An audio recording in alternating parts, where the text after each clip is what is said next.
You ask Tiger to solve. This deals with linear equations with one unknown. The final result is x equals 9. Let's solve it step by step. Simplify the expression. Expand the parentheses. Simplify the arithmetic.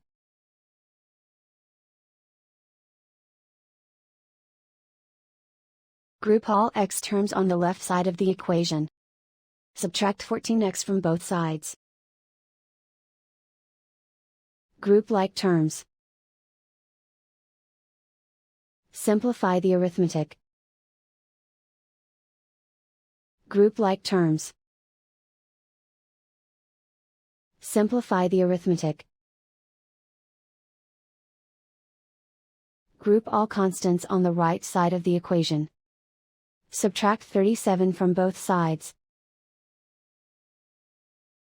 Simplify the arithmetic.